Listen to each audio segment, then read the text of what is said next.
Hello friends, मैं हूं गौरव और जापान के न्यूज चैनल के एक टॉक शो में जापान की famous Waseda university of business school के प्रोफेसर ने यह कहा कि मोस्टली इंडिया दुनिया का नेक्स्ट सुपर पावर बनेगा। इनफैक्ट हिरोशी हिराबाशी जो इंडिया में 1998 से लेकर 2002 तक जापानीज एम्बेसडर थे, उन्होंने एक बुक भी लिखी थी जिसका नाम है India the last super power. But एक मिनट यहां पर जरा तारीफों को लगाम देते हैं। अगर हम वर्ल्ड पॉपुलेशन रिव्यू द्वारा कंडक्टेड एक सर्वे रिपोर्ट को देखें तो उसमें जापान मोस्ट इन्फ्लुएंशियल नेशन की लिस्ट में 6th पोजीशन पर आता है और इंडिया तो टॉप 10 में भी नहीं आता। एंड जापान के साथ इंडिया के इतने अच्छे फॉरेन रिलेशंस आखिर कैसे हुए? क्योंकि एक टाइम पर तो वर्ल्ड वॉर 2 की मैं बात कर रहा हूं, जैसे आप जानते होंगे इंग्लैंड के साथ मिलकर इंडिया ने जापान को घुटने पर टेक दिया था। तो फिर क्यों जापान आज की तारीख में अपने नेशनल इंटरेस्ट को इंडिया के साथ अलाइन कर रहा है? वेल, इसका जवाब ऑब्वियसली छुपा हुआ है इंडिया और जापान की हिस्ट्री में। जैसे कि आप सभी जानते हो कि जापान एक बुद्धिस्ट मेजॉरिटी देश है with around 67% of the population following Buddhism. और जैसे कि हम सभी ये भी जानते हैं कि बुद्धिज्म ओरिजिनेट कहां से हुआ था, and this is one of those cultural similarities जिससे इंडियंस और जापानीज नेचुरली अपने आप को काफी रिलेटेड समझते हैं। पर यह रिश्ता और भी ज्यादा गहरा हुआ था 1904-5 की रूसो जापानीज वॉर में। उस वॉर के दौरान छोटे से जापान ने रशिया जैसे जायंट को धूल चटा दिया था और इस जीत का नतीजा यह निकला कि उस वक्त फेमस हुए एशिया फॉर एशियंस ऐसे एंटी यूरोपियन नारे। ये नारे इंडिया के जेलों में बंद फ्रीडम फाइटर्स के कानों तक पहुंचे और जो आजादी की आग इंडिया में ऑलमोस्ट बुझ चुकी थी वो फिर से दहक उठी। लेकिन अब इस आग का फिर क्या किया जाए?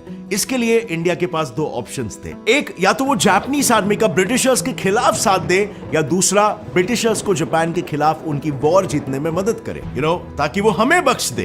And now as we all know, ऐसे में नेताजी सुभाष चंद्र बोस जी ने पहला ऑप्शन चुना। लेकिन ये तो नेताजी के विचार थे। ज्यादातर फ्रीडम फाइटर्स को ब्रिटिशर्स का साथ देना ही ज्यादा फायदेमंद लगा, जिन्होंने कंडीशन रखी थी फ्रीडम फॉर फ्रीडम। ब्रिटिशर्स की मांगे बिल्कुल साफ थी, इंडियंस अगर ब्रिटिशर्स को वर्ल्ड वॉर जीतने में मदद करेंगे तभी इंडियंस को आजादी मिलेगी। और फिर क्या था, ब्रिटिश इंडियन आर्मी ने जापानीज, इटालियन और जर्मन इन तीनों को हरा दिया। और ये देखकर लॉर्ड कर्जन ने ये तक कह दिया था कि अगर किसी ने इंडिया को अपनी मुट्ठी में कर लिया तो मानो उसने पूरे दुनिया को अपनी मुट्ठी में कर लिया।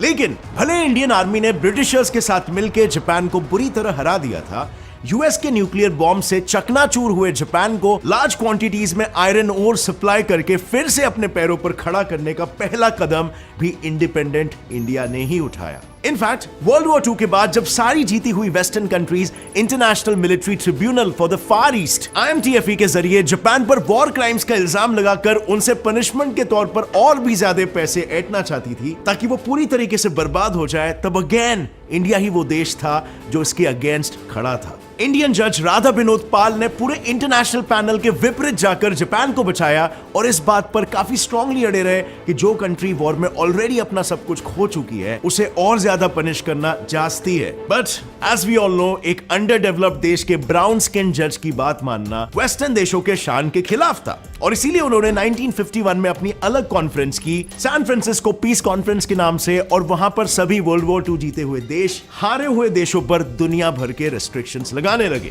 बट गेस व्हाट, वेस्ट के तरफ से लड़ने के बावजूद भी Indian prime minister Jawaharlal Nehru ने ऐसी अनफ्रेंड्स कॉन्फ्रेंस का हिस्सा बनने से बिल्कुल इनकार कर दिया और अगले ही साल जापान के साथ अपनी एक अलग पीस ट्रीटी साइन करके जापान पर बिलीव करके उसके साथ रिलेशंस आगे बढ़ाए, जिसके जरिए इंडिया ने ऑफिशियली जापान को उसके हर छोटे बड़े प्रॉब्लम्स में मदद करने का संकल्प लिया। और आखिर इंडिया के इन्हीं सब ह्यूमैनिटेरियन एक्शंस के चलते इंडिया और जापान के रिश्ते फाइनली इतने मजबूत हुए कि लिटरली 1989 में जब उनके एम्परर शोवा चल बसे थे तब पूरे इंडिया में 2 मिनट्स का मौन रखा गया था, जिसने जापानियों के मन में इंडिया के लिए इज्जत और भी ज्यादा बढ़ा दी।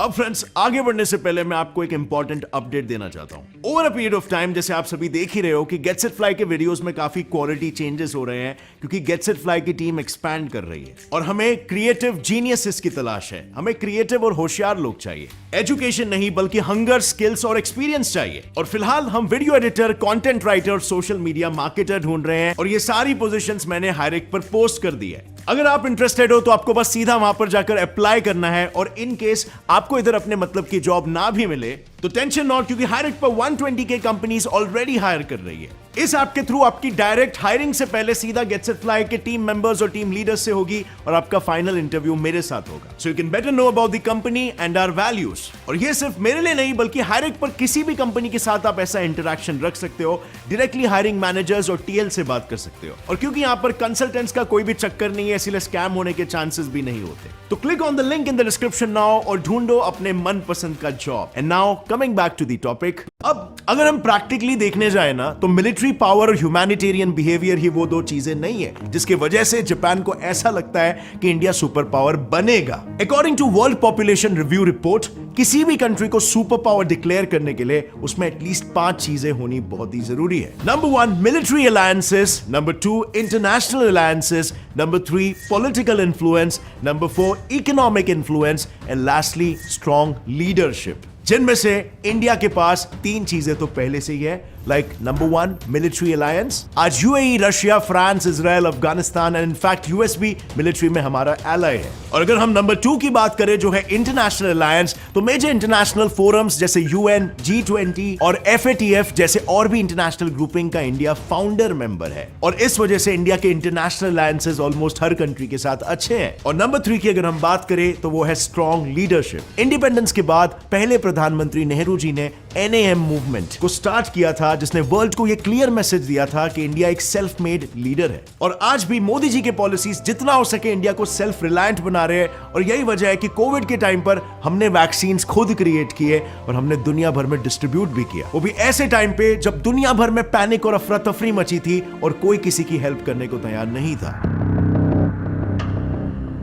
अब बात करते हैं हमारे पास क्या नहीं है, और वो है 2 चीजें, political influence and economic influence. इस चीज को अचीव करने के लिए हमें यूएन सिक्योरिटी काउंसिल UNSC में परमानेंट सीट की जरूरत है, और ये सीट जापान हमें दिलवा सकता है। क्योंकि जब से यूनाइटेड नेशंस बना है तब से उसके परमानेंट सीट पर बस 5 देश बैठे हुए हैं, US, रशिया, UK, चाइना और फ्रांस। एंड इंटरेस्टिंगली यही वो 5 देश है जो वर्ल्ड वॉर 2 के बाद काफी अच्छे खासे कंडीशन में थे। पर वो दौर कुछ अलग था और आज 70 साल बाद वर्ल्ड ऑर्डर बदल चुका है। अब वक्त आ गया है कि UNSC के परमानेंट सीट्स में भी एडिशंस हो। बट जैसा कि हम सब जानते हैं, UNSC की सबसे बड़ी प्रॉब्लम यह है कि उसके परमानेंट मेंबर्स जो किसी भी रेजोल्यूशन का समर्थन या रिजेक्शन उसके प्रोज एंड कॉन्स को देखकर नहीं करते, वो इंस्टेड अपने पर्सनल इंटरेस्ट के हिसाब से डिसीजंस लेते हैं। फॉर एग्जांपल यहां पर जापान और इंडिया की ही बात ले लो, जो करीब 2004 से जर्मनी और ब्राजील के साथ मिलकर UNSC की परमानेंट मेंबरशिप के लिए पुश कर रहे हैं। लेकिन चाइना है कि इन दोनों कंट्रीज के साथ चल रहे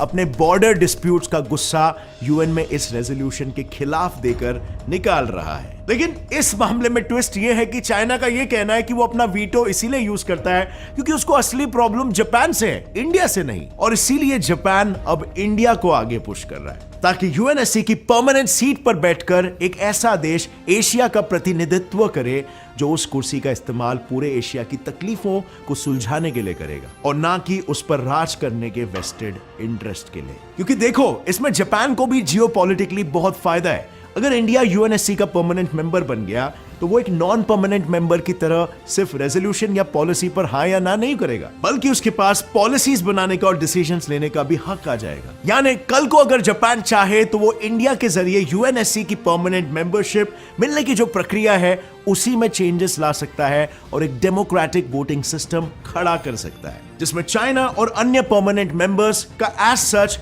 कोई सोल से ना हो।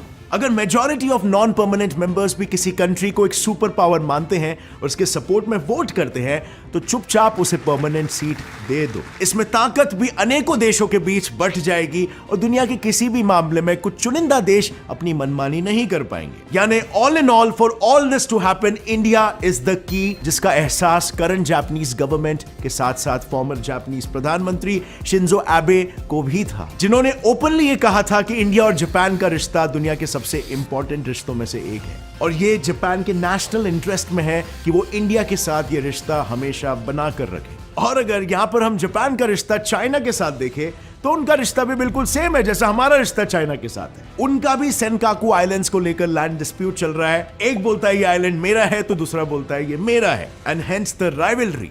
बट यहां पर अभी अगर देखा जाए तो दोनों का ट्रेड रूट इंडियन ओशन से होकर गुजरता है, जिसमें चाइना के कई मेजर बेसेस भी हैं और उसमें अपॉइंटेड है 44 से भी ज्यादा सबमरीन्स जो दुश्मनी निकालने के लिए कभी भी छुपके से जापानीज ट्रेड वेसल्स को डुबा भी सकता है। बट इंडियन ओशन में इंडियन नेवी की पकड़ काफी स्ट्रांग है और इंडियन नेवी जापानीज वेसल्स के अगेंस्ट कुछ ऐसा होने नहीं देगा और इसीलिए भी जापान हमें सपोर्ट करता है। So that brings us back again to the question कि जापानीज मीडिया का यूं इंडिया की इतनी तारीफ करना उनका इंडियंस और उनके दिमाग के लिए इज्जत का नतीजा है या फिर ये रिपोर्टेज या सॉफ्ट इन्फ्लुएंसिंग का एक जरिया है जिससे इंडियंस के इमोशनल दिलों को जीतने की साजिश चल रही है for their own national interest. Well, वजह जो कुछ भी हो, लेकिन यही तो असली काम होता है ना मीडिया का, कंट्री के नेशनल इंटरेस्ट को ध्यान में रखते हुए न्यूज रिपोर्ट को पेश करना और ना कि हर समय अपने ही देश को कोसते रहना और इश्यूज को सेंसेशनलाइज करना। वेल, इस विषय पर आपका क्या कहना है, मैं जानना चाहूंगा आपके विचार।